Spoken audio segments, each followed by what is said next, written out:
Well, hello everybody, and welcome back to the Showrunner Whisperer, your show where we take you inside the minds of Hollywood's television showrunners. I'm your host, Andy Behbakht, Andy B, or just Andy, whatever you would like to call me. First of all, thank you so much for all the support of sharing the announcement that we did on March 1st. I was nervous sharing this with everyone after having worked on this for almost 2 years, but I appreciate all the support through retweets, follows, etc. I I also want to give a huge shout out to all of my team members on the Showrunner Whisperer. Julian Bell, who works on all the amazing visuals that you will see on the show, and also our media producer, and Nate Milton, who is a good longtime friend, one of the hosts of the Literation Room here on Multiverse of Color, and someone who will be you will hear every once in a while on this podcast in the middle, just telling you a little about what Multiverse of Color is. And of course, our amazing composer, Mike Schmidt, a longtime friend as well, who has done wondrous things for the DC Podcast Network and whose composure you will hear throughout this show. At each of these episodes, I just wanted to give a little cold opening before we get to the actual episodes and actual interviews with these showrunners, because most of the time these interviews have been recorded many months back. So this isn't they don't really have any intro. We kind of just start the conversation. We talk about their entry into Hollywood and how they became showrunners. So first of all, what I just want to highlight to everyone, just remind everyone, is if you want to support this podcast, the best way to support this podcast and this show as we're early into this journey is hitting that subscribe button. Whether you're on Apple Podcasts, iHeartRadio, Spotify, Amazon Music, Audible, you name it. I've been spending the last 2 or 3 weeks making sure that the podcast is available on as many podcast platforms as possible so that you can enjoy the podcast wherever you listen to your podcast at. So if you could just hit subscribe, of course, as you download the episode. And if you enjoyed what you hear on the show, hit that 5-star rating. Give us a 5-star review. Let us know what you enjoy about this latest episode, about the podcast, and also what we can do to improve. Because here's the thing, I'm open for feedback. I'm always here to do my best to improve and grow and evolve any podcast that I'm part of, that I'm hosting and producing and editing, because you guys are the reason why podcasts exist. If there's no audience, these podcasts, they don't thrive, they don't succeed. So if you could do that for me, I would deeply appreciate it.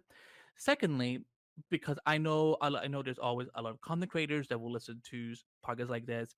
If, for example, if there's something you hear on this podcast that you want to share with your audience through a YouTube video or your own podcast, or write an article about it, if you write somewhere, that's awesome. I'm so happy you enjoy it.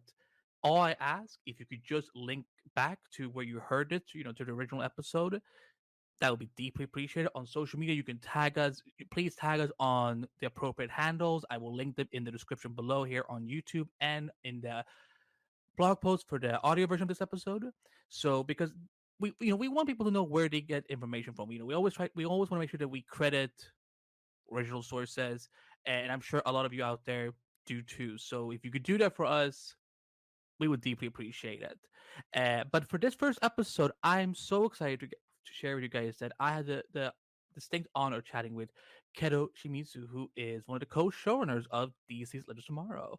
DC's Legends Tomorrow was one of the four big flagship shows in the Arrowverse on the CW, and it ran for 7 seasons, focusing on several heroes from the Arrowverse franchise across the various shows of heroes that we've already known for a while, but also getting new faces across space and time through the past, the present, and sometimes the future, as they together protect timeline from various supervillains, various threats, but also telling compelling stories about maybe voices and faces that you don't always see on your screens. And we had a lovely conversation. Keto was my first guest that I had. She was the first one who responded when I was reaching out to showrunners. Lovely conversation about how she got into Hollywood, how she got her start as a showrunner. And I'm excited for you guys to hear her story, some of the things that you may not have heard before, some things that could have happened if, for example, the show had come back from another season, and and where she's going in the future, especially post Writers Guild of America strike, because this was right after the strike was finally over. So I'm excited for you guys to hear this, and you'll hear me at the end of the show after the interview. So I'm gonna stop talking and let you guys enjoy episode 1 of the Showrunner Whisperer. Enjoy, guys, and we'll see you at the end.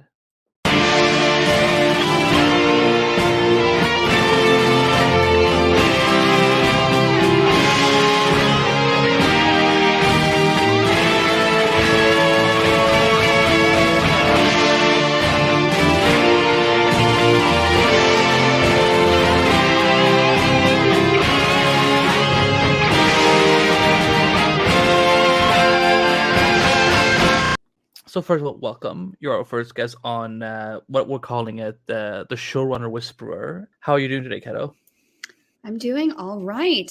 Yeah, things are okay here. First of all, it's interesting because we reached out a couple months ago, right before the strike happened. So I'm glad we were able to do this, so many months later. But I feel like I can't start this conversation without addressing the strike. Like, first of all, congrats on what was obviously a long battle. How are you today with everything that has happened now since Hollywood strikes?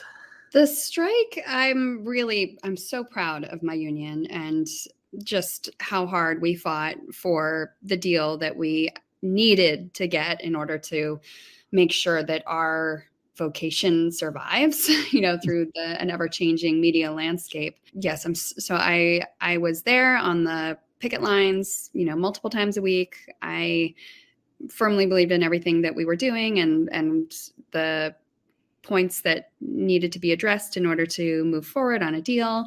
And I think in the long run, it is going to be okay for our industry. But right now, it's hard. It's slow ramping back into everything that I was working on before the strike. There was a lot of momentum, and then the strike happened, and now it's just very, very, very, very, it's slow. And it's frustrating because, I expected that when, we would be back, that we would be back and, there would be decisions having been made and, the next step on things, or, we're actually not doing this project anymore. Goodbye, which in and of itself is closure and allows me to say, okay, that is over and I'm on to the next 5 other things that I've been juggling.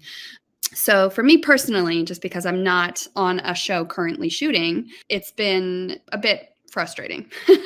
Just hoping that things will pick back up, and they just haven't, and I know that everyone's waiting to see how the actors strike resolves, and that is hopefully coming to a close as well, with them also, having fought a very tough fight. And now, of course, everyone is just looking to the new year. Everyone is saying in the new year things will happen. And meanwhile, for me personally, it's like, well, I've been not working since May.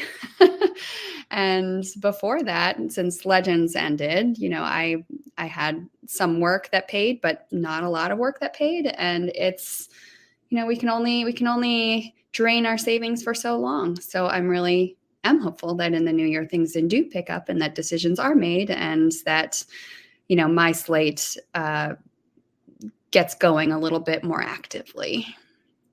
No, absolutely. I mean, it's definitely been. I mean, we knew that, because again, as someone who grew up watching the whole 2008 strike to begin with, seeing this happen again almost barely 20 years afterwards, and seeing how long this went on, but also seeing like how some of these Hollywood players, like some of the true colors coming out, because you see all these crazy headlines in the trades and so on, where some executives say, we're just gonna wait till they lose their homes and so on, and you just kind of think, hey, you need our script to get content, and it's like, why are you fighting us like this? Yeah, that was very hurtful.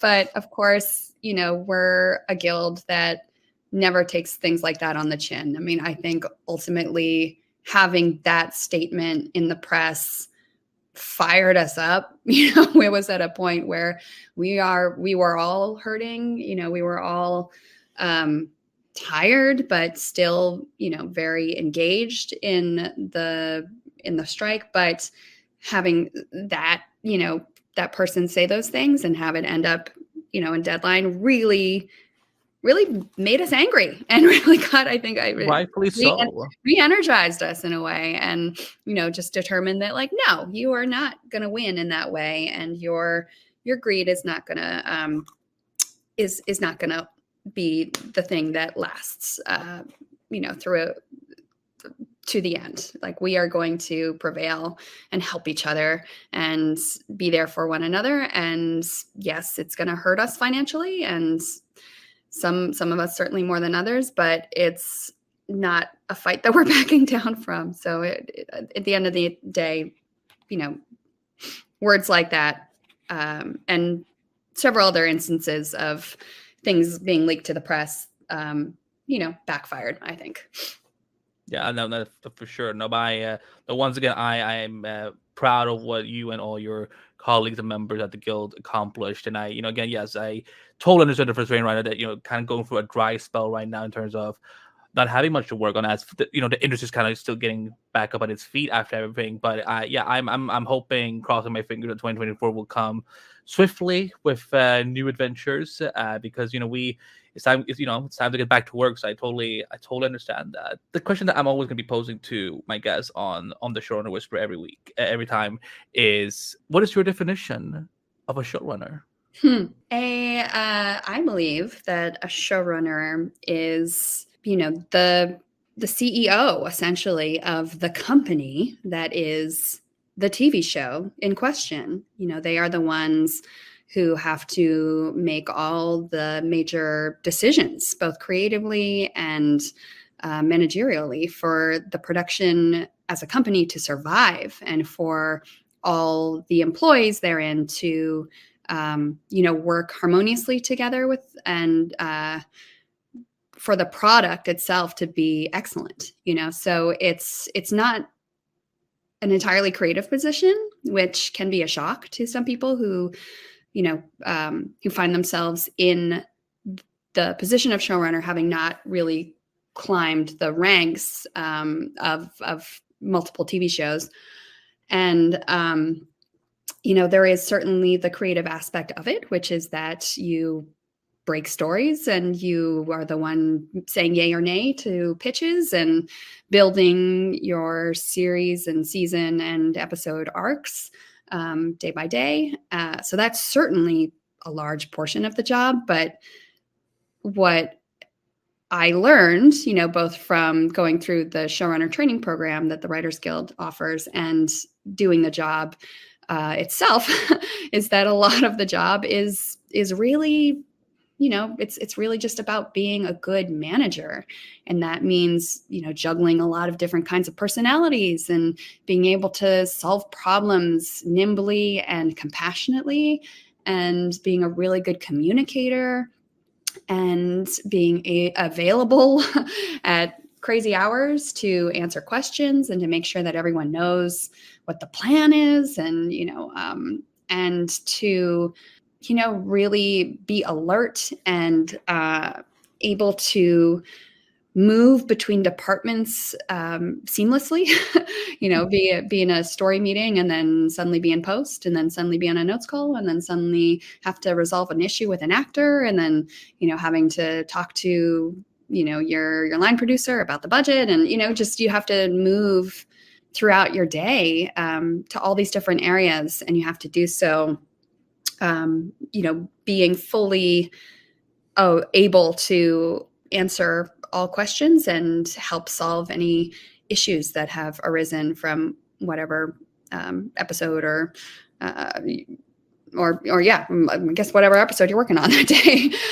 But for a showrunner, you're working on multiple episodes on any given day, because you're breaking one, and you're reading another, and you're producing another, and you're in post-production on another, and you're finalizing VFX for another. And it's just it's a juggling act. And to be a good showrunner, I think you have to have a personality that is open and patient, and how you have to have a mind that's able to sort of take in a lot of information and synthesize and weed out what's not important, and pinpoint what is important, what needs your attention, what doesn't. I think it also is really important for a showrunner to have people on their team that can be their support in terms of delegation. I think it's really critical to trust the people around you to be able to handle some of the things that they can, and that's a large part of it. Is, again, it's management. It's really about figuring out the way to build your team and make sure all pieces are running smoothly at any given moment. And I really take the motto of the showrunner training program to heart, which is quality scripts on time. And the quality scripts, of course, is you want your stories to be moving and exciting and entertaining and all the good things that you want in a TV show. But the on time part is what allows production to make the thing. And, that's sort of the core of it. But then everything else is, all these moving parts and understanding what every department needs from you and to be available to provide that. Well, for those who may not know your background, because again, as someone, I followed the Arrowverse since when it was basically born. So, but people who do not, if they had to pick up issue 1 of your secret origin story of ending the world of writing, where did this all start? Well, I actually started on a short-lived NBC drama called The Cape. That was my very first staff writing job. I didn't write any of the episodes, but I did help break them. And that was really my first foray into TV writing, period. I had done the NBC Writers on the Verge Fellowship, which helped me, get in front of the showrunners for The Cape at the right moment. But before then, I'd worked in post-production. So I didn't do the typical, going through support staff to get my first staff position, which a lot of writers do, and I think is incredibly valuable. And certainly, growing through the ranks is something I try to foster on the shows that I run. But so I was thrust into it as a staff writer, and was very fortunate that I got a really great education, even on the short-lived show. Being Human, the sci-fi series, is so dear to my heart.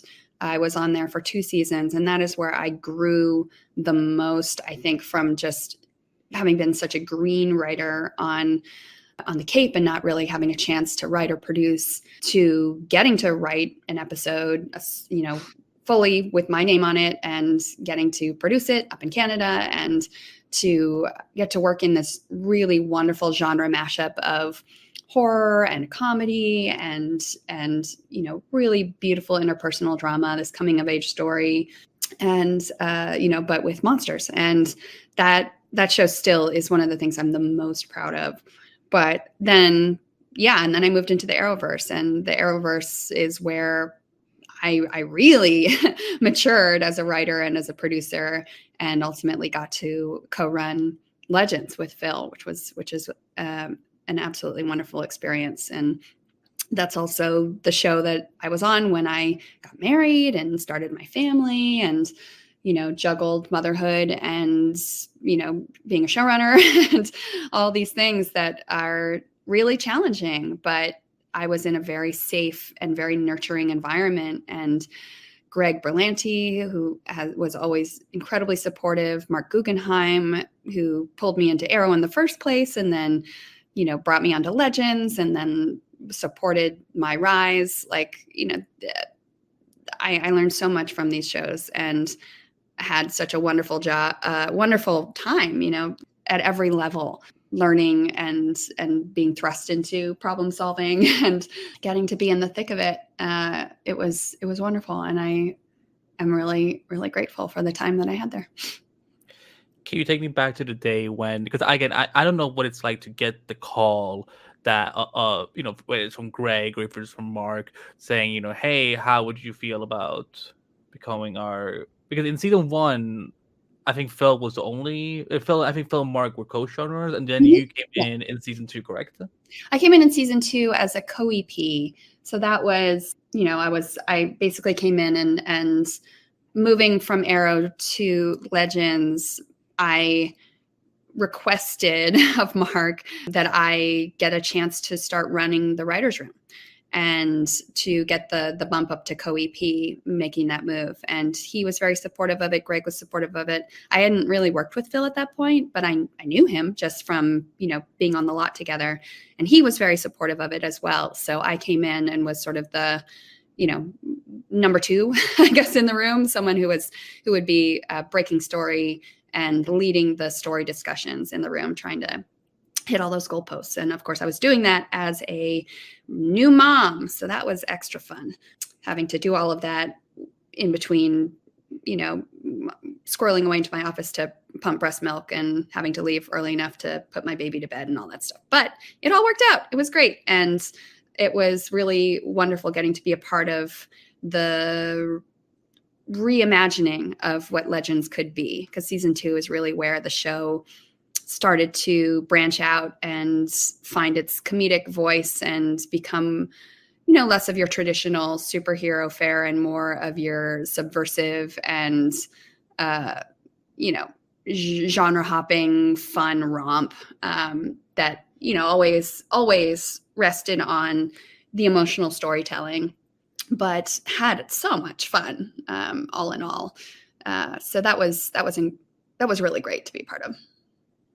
Well, that's so inspiring to hear that you were the one kind of like took the initiative of like, hey, I want to run the room, because like every showrunner who gets into this position, they have a different story. Some will either be offered that, or maybe in your case you're the one who kind of like asked for it, which is again, I think, do you think is that something you think future showrunners need to do more of kind of like, hey, you know what, like I think it's my time, I'm ready to do this, can I do this, can I get the chance to do this? I mean, I think you always have to read the room, like know sort of what's available and what you're really capable of doing in that moment. And in this particular moment, the show was undergoing a massive transition.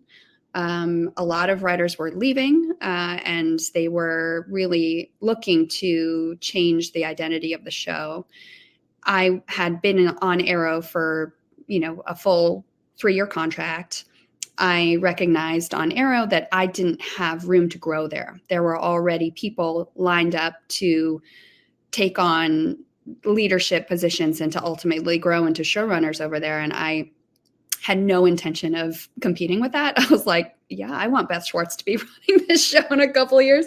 I don't want to stand in her way. And I also don't want to get trapped in sort of a middle position where I don't have creative or these sort of higher creative responsibilities. I really wanted that challenge, and I knew I could do it. So the opportunity to move over to Legends came about, and I recognized an opportunity. I said, there's a space here for me to fill. And so I asked for it, and they, again, I was moving into a very familiar setting. These were people who I largely knew very well, people like Mark. And I knew Phil was really kind and a generous person. So I knew that he probably wouldn't balk at, someone he didn't know closely coming in and wanting that position. And yeah, so it was a friendly room and people who wanted me to grow and wanted me to rise to the occasion. And when I presented the idea, Mark just sort of was like, wow, yeah, like he was excited about it.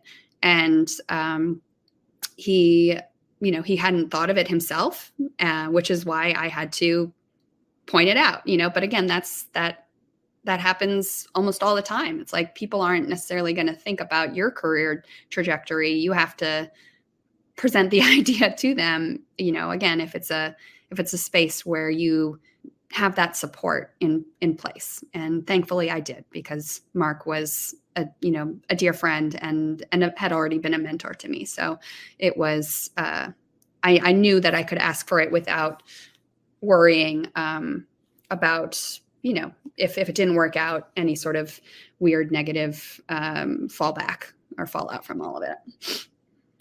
You were talking earlier about going to the the rougher parts, of being a showrunner, of like that it's it's very much about management. It's about running like a company. As someone who's a journalist who kind of just sees from a fan perspective a lot, like what fans are expecting or thinking that a showrunner does. It is, if there's one misconception that you as a showrunner personally would like to clarify, that you see all the time, that people, that fans have these expectations or think this is the way it is, what would that be in your opinion? Ooh, that's a really interesting question. I don't know that the fans necessarily get it wrong. I think that they, for the most part, understand that, you know, most of the creative side of things does ultimately go through the showrunner, at least. But I would say one thing that they sometimes don't understand is like how many other factors play into story decisions. And if a storyline isn't playing out the way that the fans want, we thought about all angles. It's not that we're just doing it to piss off fans or to turn left because they want us to turn right. It really is. There's so many different pieces of the puzzle that are in play. There's pressures from the network, there's pressures from the studio, there's pressures from the actors. If an actor wants off the show, and then guess what, we got to figure out a way to gracefully write them off the show, or it's there's a lot of things at play. We don't ever have like complete control of the way that these stories go, because it's a living organism, and things change. We see things in dailies that make us realize, like, oh wow, that story's not working, we got to move this way. Oh, these two characters have a lot of chemistry, let's lean into that. Like there's just a lot. There's a lot going on, and again, you have to be nimble, not fight when something that's working is pushing story in a different direction than you thought it would go. So yeah, I think the notion that like a showrunner is the like end all be all of story, and that's just not the case. There's so many other pieces that go into what ultimately plays out in front of you on your TV screens. And I think that it would be nice if people could be a little more understanding of that. But the other thing that I see, and not really just from fans, but from people who are entering the industry, is this notion of like, showrunning is just sort of a job that you get. It's just a thing you can just apply for. It's a thing. That it's like, oh yeah, I want to write TV, and I think I want to showrun. And I'm like, wait, what? Do you understand what you're asking for? Because what you're asking for is, sure, you get to be on Comic-Con panels and you get to be interviewed by the trades, but that is like the tiniest percent of the job. Most of it is just grueling, long hours, time away from your family, like just, being available to answer questions and crazy hours. Like it's so much work, and work that I really firmly believe you have to grow into through that experience of being a TV writer and a TV producer, and seeing every single level of that vocation, and being on set and being in post, and learning the ins and outs. And so when people are sort of like, oh yeah, it's just like sure, I want to be a showrunner, or maybe I'll be a showrunner, I'm just like, no, that's not no, that's not a casual thing. Like if you're going to be a showrunner, you got to bust your ass for probably about a decade to like earn your way there. What is this kind of, I don't know why this is the metaphor that came into my head when you were describing it, but it almost reminds me of that scene in the first Harry Potter movie where they're looking for that damn stone, and it's the one person who wants it the least, that, or like, or is not like fighting for it. Or not fighting, but not like trying to pursue it in the wrong ways. He's the one who gets it. Is it almost kind of like that analogy you would go with? Yeah, I really think that if you want to be a showrunner for your ego, like, that's going to end badly. Or you're going to be the kind of showrunner that makes everybody else's lives miserable because you don't really know what you're doing. I think if you want to be a showrunner because you see how things can be managed better on a particular show, or you've learned really great lessons from really great showrunners, and you want to continue to run the machine the way that you've experienced. And I just think that it's such a big responsibility that you have to go into it for the right reasons. And I think your metaphor is spot on, because I find that the people who end up being the most effective at the job are the people who do kind of stumble into it, because they were there, they were ready, and there was a need. And suddenly it's like, now it's you, and understanding that like there's a lot they need to learn, or, to prepare, and asking lots of questions, and, going through the training program, and, things like that. I just feel like you just have to be ready for the amount of responsibility that's going to fall on your shoulders. And again, I think your goal should be to make everyone's working life as harmonious as possible. And that means you have to be ready to help manage all of that and make sure that the work environment that you foster is one where everyone knows what they're doing, and everyone's prepared, and everyone is communicating fluidly, and it's compassionate, and hopefully diverse, and where you're open to a lot of other opinions and creative input. Because I think when you're a really good listener, you're a better manager.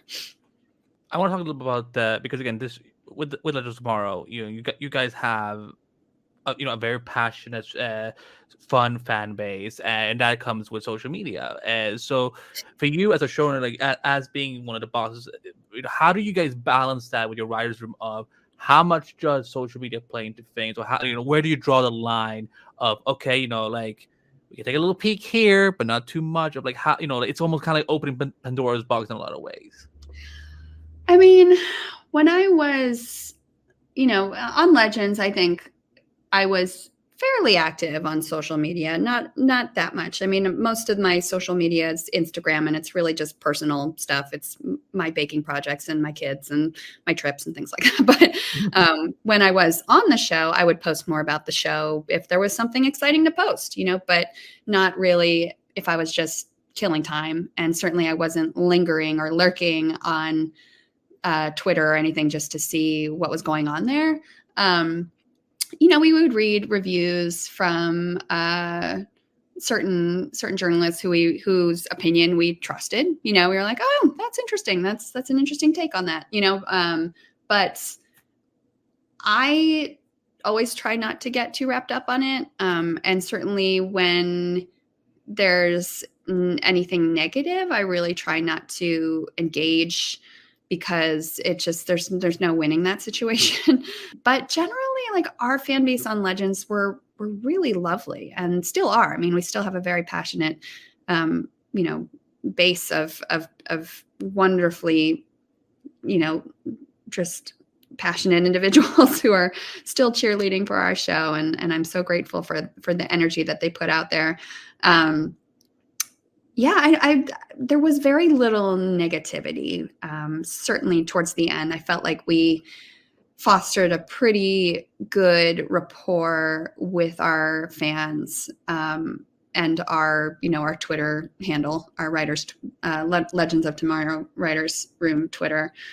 And I tried to clarify things whenever I could, whenever it made sense for me to put something out there. But I tried not to get in the weeds of it, because it's a time suck, for one. It's like, I don't have time for this. I got way too much other stuff I got to do. Not just as for my job and making sure that I can make this show for everybody, but I got a busy home life too. I got 2 kids. I got stuff to do. So and these days I'm like not really on Twitter at all, because I think it's grown into just a very hateful space. So if you want to find me, I'm on Instagram. You can see all my sourdough bread. I bake a lot of sourdough bread.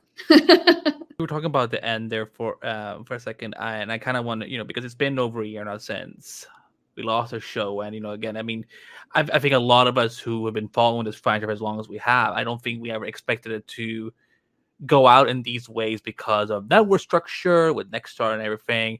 Can you take me back to that day of learning? Because again, it was from you we learned that the show wasn't coming back, and for your Twitter and so on, and like when you and Phil got the news, like what, how much power do you guys have as showrunners of trying to, like, how is there any chance to save it, moving it to another platform, or like kind of just working out, like, like, can we trim the budget for next season so we can at least come back for a couple episodes? Like, what did that all look like?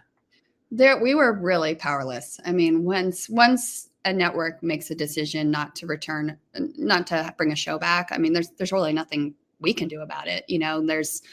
There's no amount of begging or trying to negotiate. The decision has been made at that point.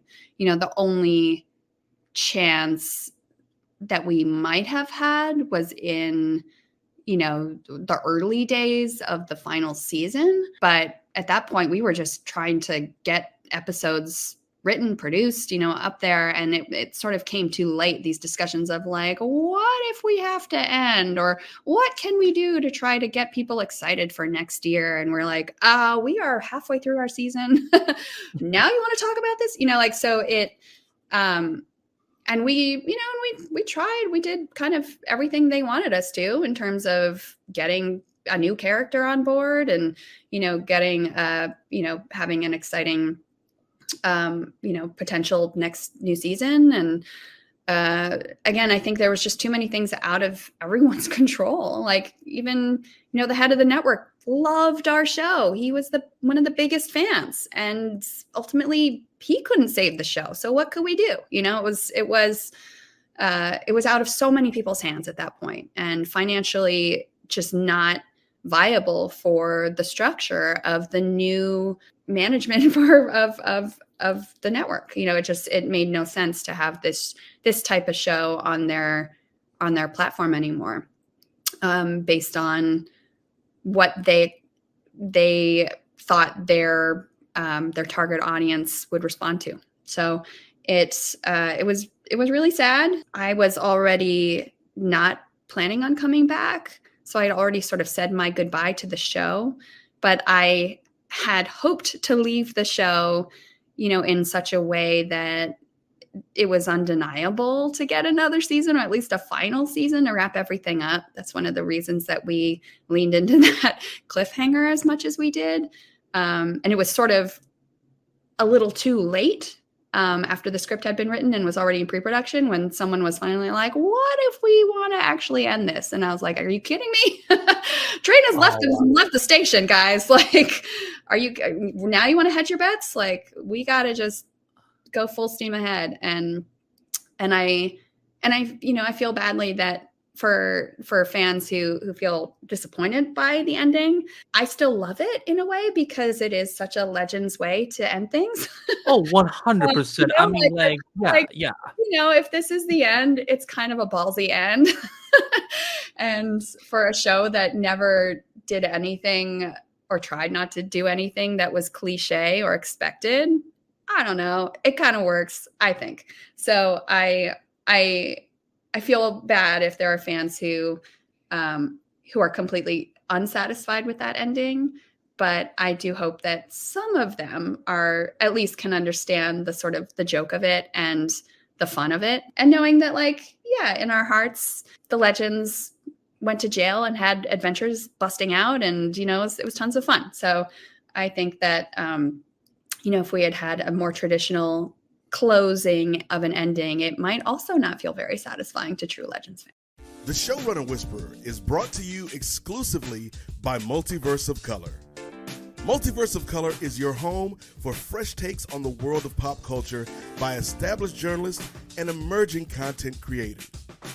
It is your one-stop destination for a vast array of articles, as well as audio and video productions. Multiverse of Color features exclusive interviews, media event coverage, and film analysis. From Hollywood's biggest blockbusters to the most intimate independent projects. Visit multiverseofcolor.com for all the latest stories, and follow Multiverse of Color through the social media links in the description below. And now, back to the Showrunner Whisperer. Yeah, it's funny that you say that, because as someone who covered, the show from the beginning, and talk about what other fans and so on, I absolutely agree that that is a very Linus way to end. But but at the same time, the critic in me can also kind of see, because I don't know like how much you guys have been like told time. Because again, I know the news about the network possibly being bought by Nexstar came out while you guys were writing. Like you guys are getting close to the end of season 7. But how much you guys did you guys know that there's some shakeups coming up, and like what support did the CW at the time provide for you guys in terms of like, hey, this could be it, like, or like how would they encourage you guys to no do a cliffhanger, because one, I mean, it's very Legend style, but two, we could see this coming back for another season. it was, I mean, we knew of all the shakeups happening, the potential sale, all of that. All of things were coming as we were, again, very deep into writing and producing our season. And, it didn't really seem like a possibility that we wouldn't get a chance to wrap things up in a satisfying way with at least a half a season. We just, again, this was based on, the decade plus of precedent really set by the CW, and them always giving shows a chance to end things their own way, even shows that didn't have much of an audience. They're always like, and there's going to be, 8 episodes to wrap this up, so to us, and again, this was probably our hubris in a way, we just didn't think that it was possible that we would get cut off at the knees without a chance to really make a satisfying conclusion. We just didn't think that would happen, even with these changes. And we didn't realize until it was kind of too late that the discussions about like, this is your last season, should have been had with us when we started season 7, as opposed to when we were like breaking the last few episodes or having had written the final episode. And then it's like, wait, what? Now you want us to tie things up? Like, no, we can't. So it was like, I think if we had known, and again, I don't blame the network for this, because I don't think they really knew just how much the identity of the network was going to change potentially, that season 7 was going to be our last. I think if we had known going in, we could have pivoted fairly gracefully into an ending that, was still fun and irreverent, but like, that would feel more like an ending.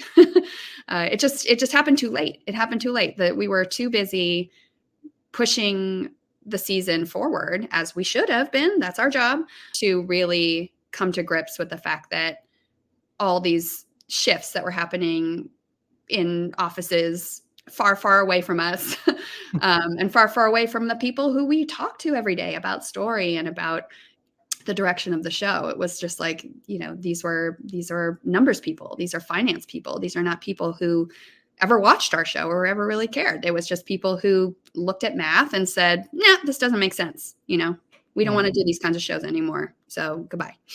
Also, I'm also figuring that the pandemic played some kind of role in all this too, because I'm, in another world, I almost imagine if COVID had never happened, like I could somehow still see a season 8 somewhere, like even if it was just like 5 episodes.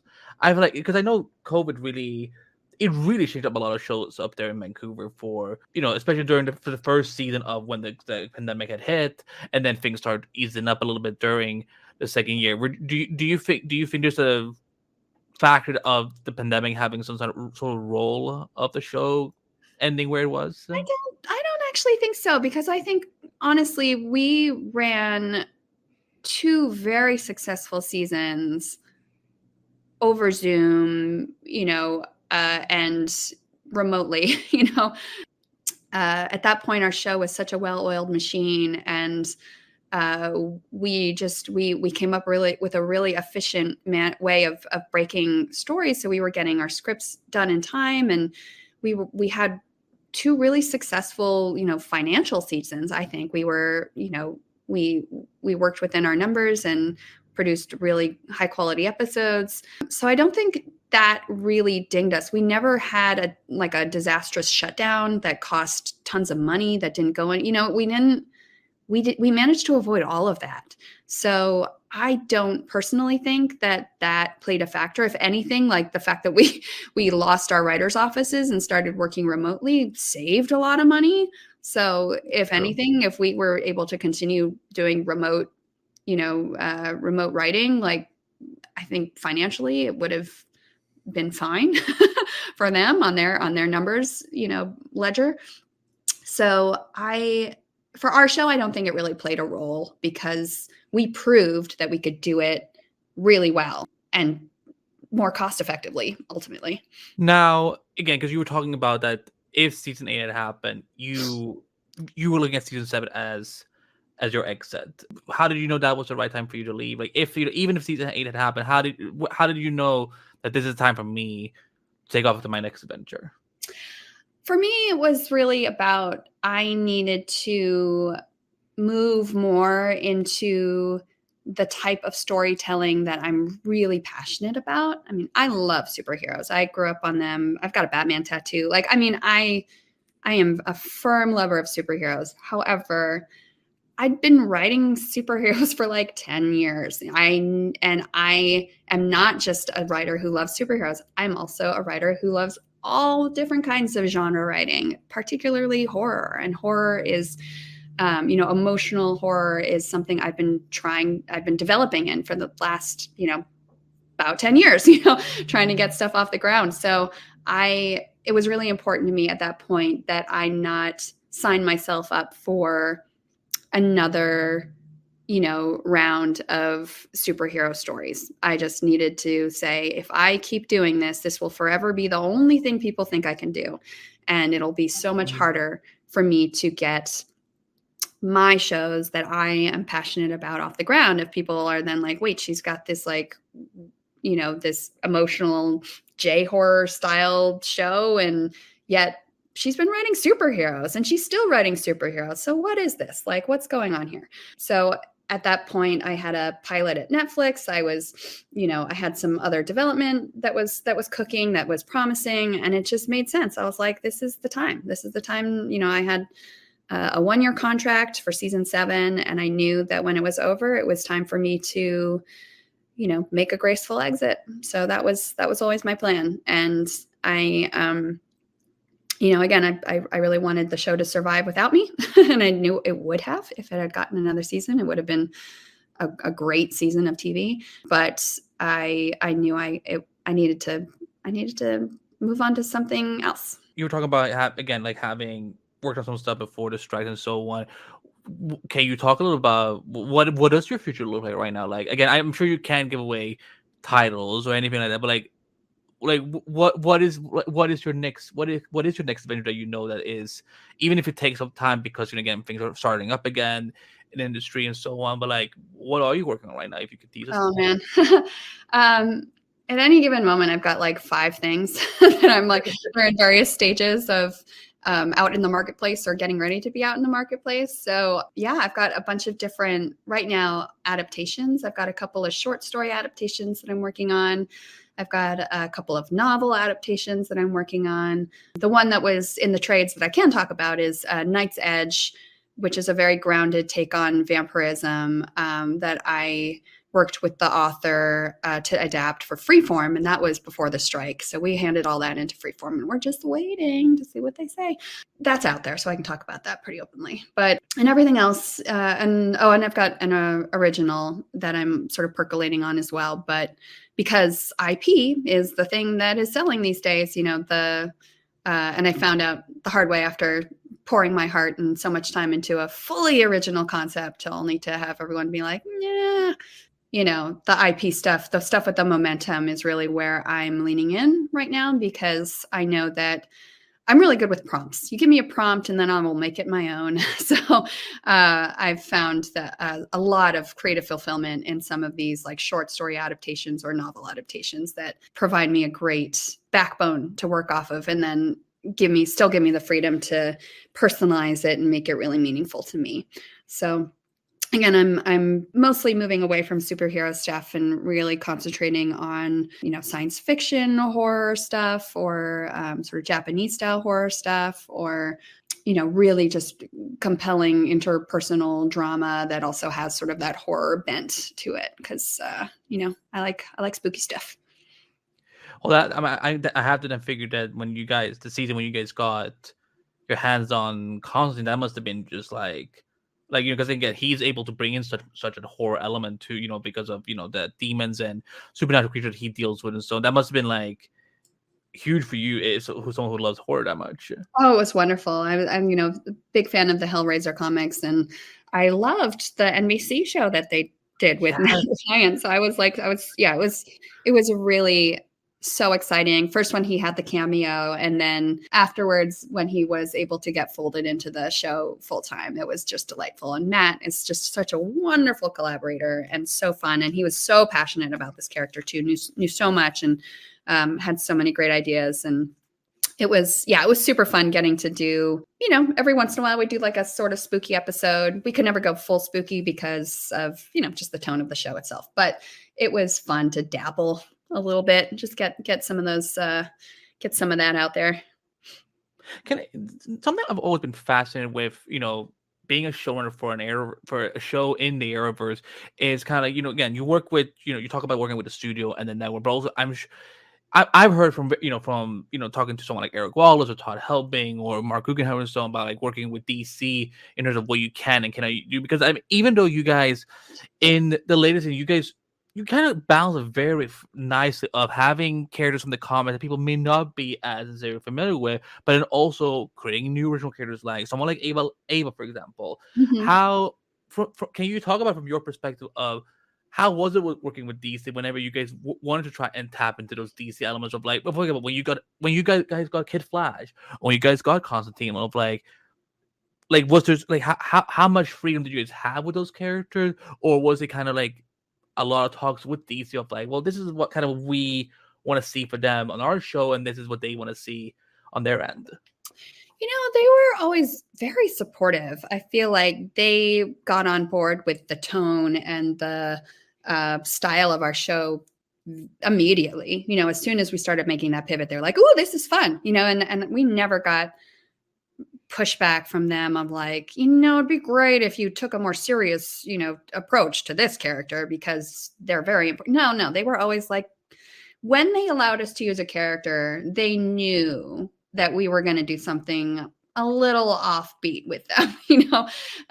They kind of expected that. So they were never precious with their sort of allowing us to use things, but they we didn't request that much of them either. We didn't, they would always, for the first few seasons I was on the show, they would, come in at the beginning of the season, like, here's some characters that might be fun for you guys to use, but they were never like, you have to put these characters on your show. Or, and if we did want to use one, we'd sort of talk about ways to make it more ours. And generally they were always very open to that. And, when we talked about getting Booster Gold on the show, they initially were like, well, we don't know because, he's kind of tied up in features and blah, blah, blah. But they were excited about the notion of us bringing him on. And then, when it happened and we got Donald Faison to do it, like, it was really fun. And they were really open to like this totally different interpretation of this character and excited for where it could go. And Donald is like such a super fan of, he's amazing. He's so delightful, but he brought just incredible energy to the role and to the set and everything. So I felt like DC was pretty consistently an ally for us in those types of things. And we just liked having the freedom of making our own characters at the end, which is why we stopped really bringing in people from the DC lexicon for a while. But we never lost sight of, the value of having a marquee name like that on the show. We just enjoyed, sort of the blue sky of it all. Yeah, but I mean that's why, like, for me as someone, I mean, I'm Persian, for example, and I don't have, it wasn't until Legends where I finally got Persian superheroes with both Zari and Behbakht, which again is again like again like being a show based in a big franchise like the DC world, but then still being willing to, because the other shows, again, as much as I love the Arrowverse, the other shows, like, they didn't tend to create a lot of original characters every Yeah. season. But you guys were like, again, like you brought in Zari, you brought in Behbakht, you brought in Ava, like all these wonderful players that, I mean, again, if DC wanted to, they could easily bring them into the DC world and really get them to exist there too. But the fact that you guys were willing to go to those lengths of create these wonderful characters with or without a name attached to it from the comics, it's very inspiring. Again, because like I said, if you guys didn't have that mindset there, someone like me would probably never have Persian superheroes on my screen, because again, you guys were literally the first show that gave me that representation. Which again, I think that's one of the biggest legacies with Legends, of you guys really were giving a platform for the minority voices, the voices, the faces we don't usually see on screen. For you as a woman of color, again, being one of the few women of color showrunners in this franchise, how much did you feel that responsibility of it? We are like, we are the show that really gets to break some territory here and make some history here. It was really important to me in particular, for the very reason that you just stated.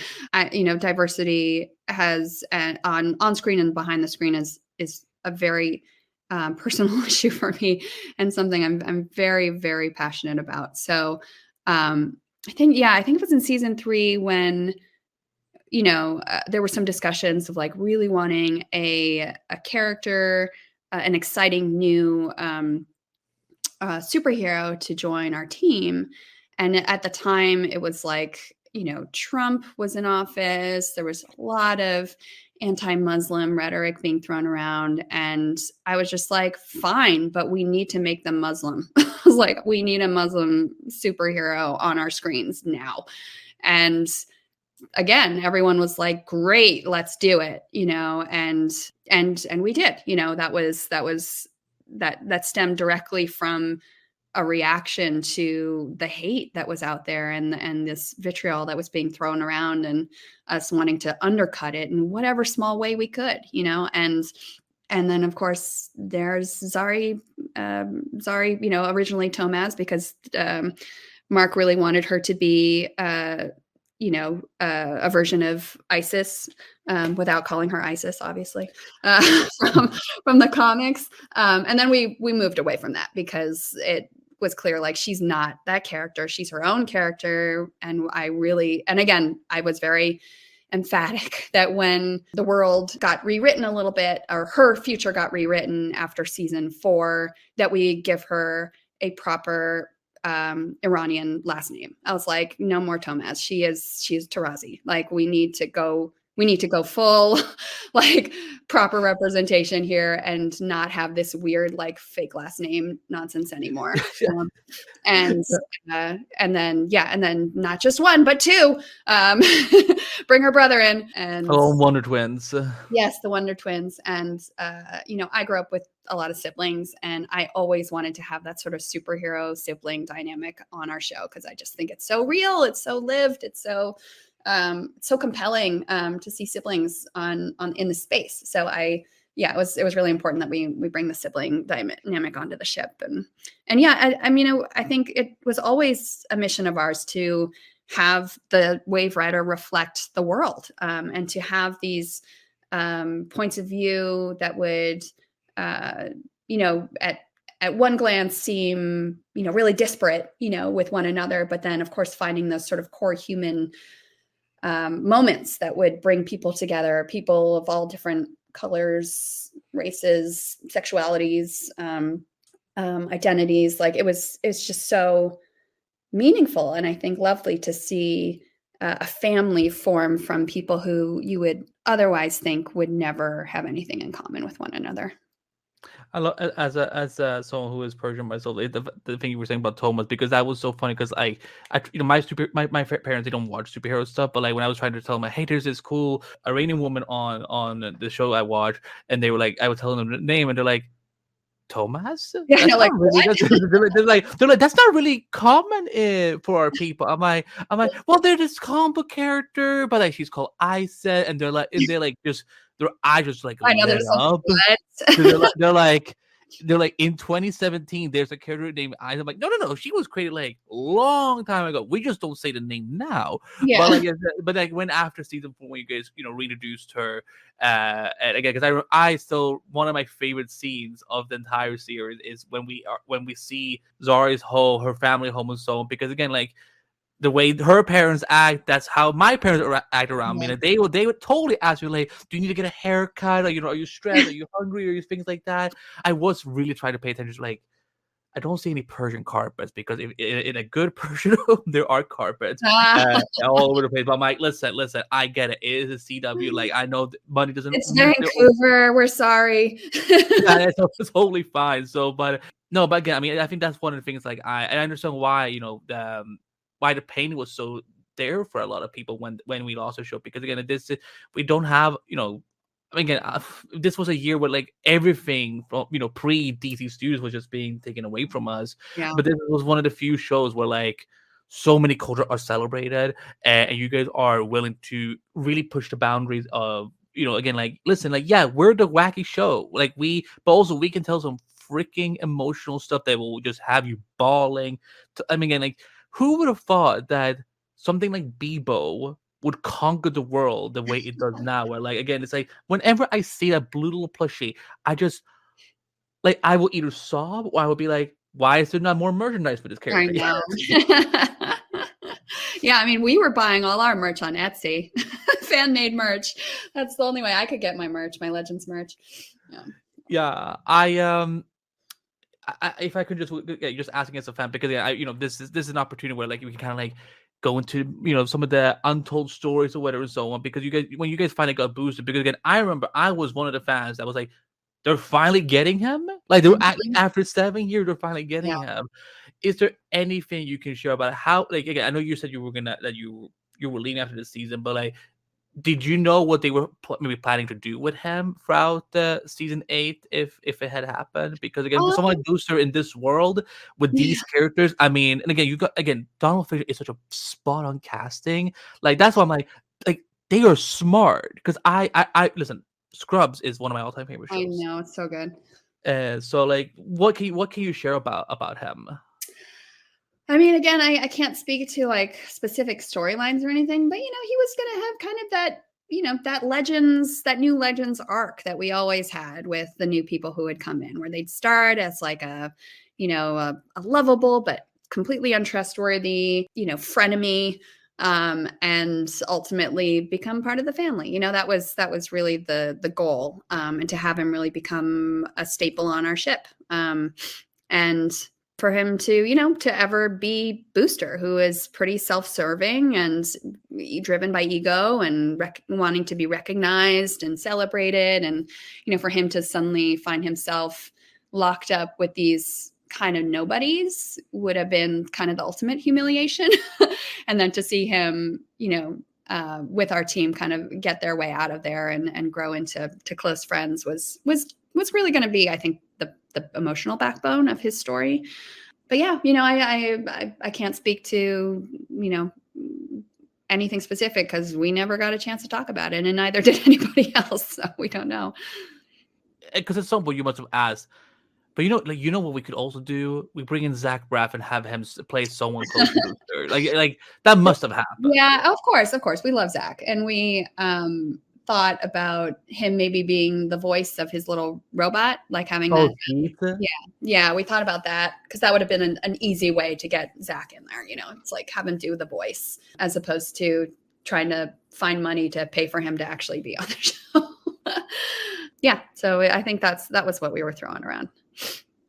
Well, again, it sounds like this whole experience again, like even though the final year may have been been incredibly bittersweet, it sounded like you really got to, you got what you were looking for from the show, of getting to grow, finding your space, and because now this job has now prepared you for your future project as a showrunner.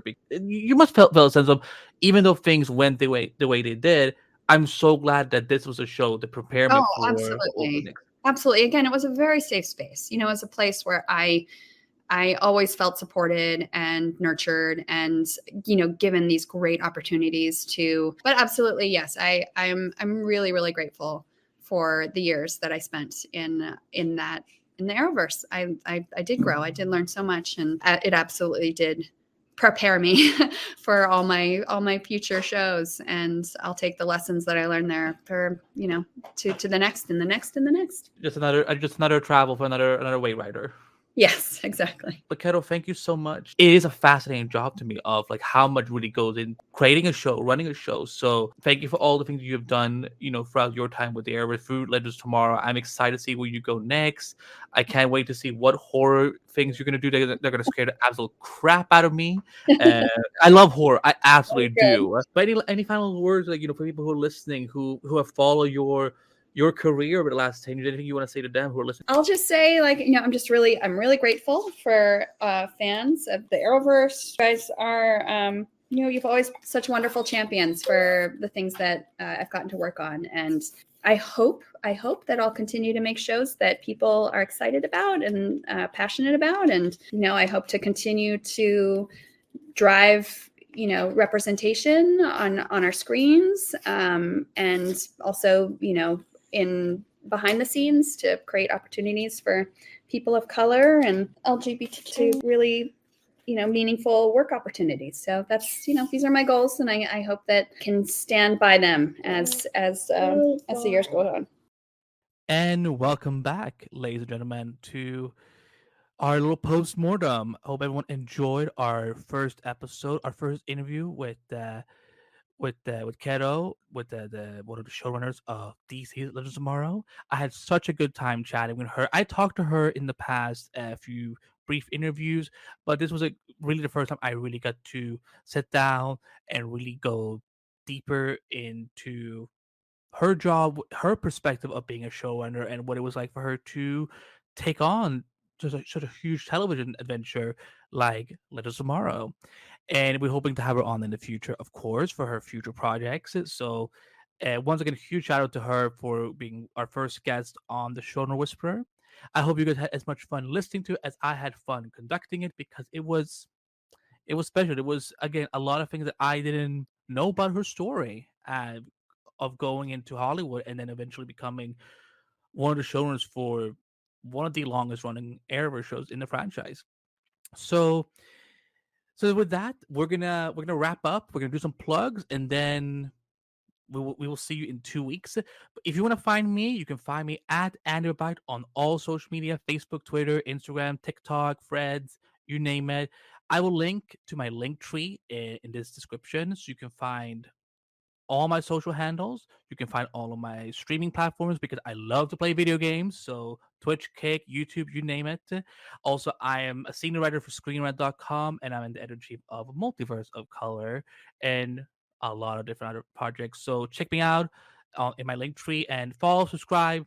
But for this podcast, you can find the Showrunner Whisperer at ShowrunnerWhisperer.com for all the latest episodes here on Multiverse of Color. And you can email us, showrunnerwhisperer at gmail.com. Because again, eventually we're going to try also announce guests that are coming on. So if you have questions for some of these showrunners, use that email so we can maybe ask some of them when we interview them. You can follow Showrunner Whisperer on Facebook, Instagram, TikTok, and Threads, all at Showrunner Whisperer. On Twitter, that's right, Elon, I ain't calling it X. We're still going to call it Twitter, at Showrunner Talk. For all these platforms, help us grow our audience online, because we know that the TV audience is huge, and if you are on social media and you want to keep up with the show, hit that follow button. But also, don't forget to subscribe to the Showrunner Whisperer on Apple Podcasts, Stitcher Radio, iHeartRadio, Amazon Music, Podchaser, Audible, and all the available platforms that exist out there today for podcasts. I will link to all of them in the show notes below, on both on YouTube and on the blog post for your audio listeners. And also, if you have a couple of minutes to spare, hit that 5-star rating review on Apple Podcast. It would mean so much to us. if we could get that support, because that is one of the best ways to not only show your appreciation for the podcast and for the show, but also elevate us further on our podcast listings so that more people can find the podcast. And here's the thing, I'm always here for feedback. As I said at the start of the show, if there are things we can improve upon, please let me know, because I'm here. We're always here to evolve and grow, uh, especially for me as a content creator, a podcast producer, and host. So please let us know, what did you also enjoy from this first episode?